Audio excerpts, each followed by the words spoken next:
আসসালামু আলাইকুম। আপনাদের আমি এর আগে একবার অনেক আগে ভিডিও দিয়েছিলাম আমাদের বাগান যখন প্রথমে শুরু করি।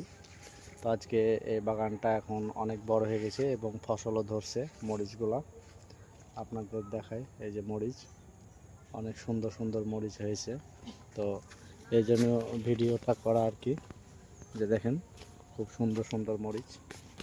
তো এই গাছগুলো আপনার এক মানুষ মানে আমি প্রায় 5 ফুট 6 ইঞ্চি। তো এখানে আমার গাছ হলো দেখা যাচ্ছে এর চাইতেও বড়। হ্যাঁ, আর মরিচ কিন্তু খুব দারুণ মরিচ দিতেছে। এই যে এই বাগানগুলা মানে আমের গাছ লাগা ছিল, কিন্তু আমও হতো না ভালো করে, কোনো কিছুই হতো না।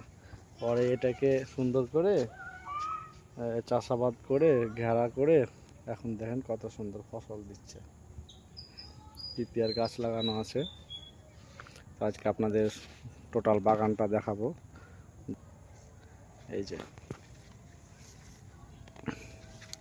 যে পিঁপড়ের গাছ দেখছেন, পিঁপড়েগুলো অনেক বড় বড়। এরকম করে অনেকগুলো পিঁপড়ের গাছ আছে সারি সারি, একদম লাস্ট পর্যন্ত।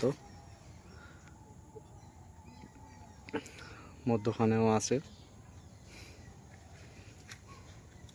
এই যে এগুলো ছোট, কয়েকদিন আগে লাগাইছিল, আর চারা করছে। এটাতে ধরছে, গাছটা অনেক ছোট, প্রায় আমার সমান গাছটা, কিন্তু আপনার ফল দেখতেছেন একদম শুরু থেকেই ধরছে। আর মরিচগুলা দেখেন কি কোয়ালিটিফুল মরিচ। এই মরিচগুলা আমি কাঁচা খাই আর কি, শাকের সাথে, অনেক ঝাল এবং টেস্টি। আর রং বাহারি মরিচ তো আরও ভালো লাগে। মানে প্রত্যেকটা গাছেই ভরপুর ফল।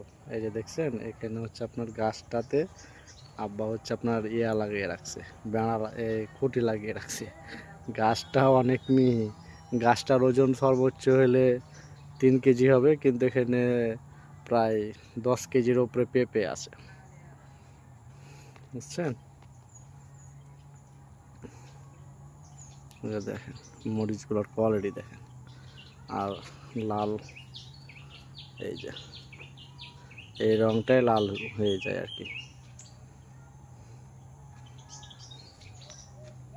তো আজকে এতটুকুই, আরও আমার ভিডিও আপডেট পাবেন। তো আজকে আপনাদের এতটুকুই দেখালাম। আরও নিচে আপনার ইয়া লাগাইছে, পালং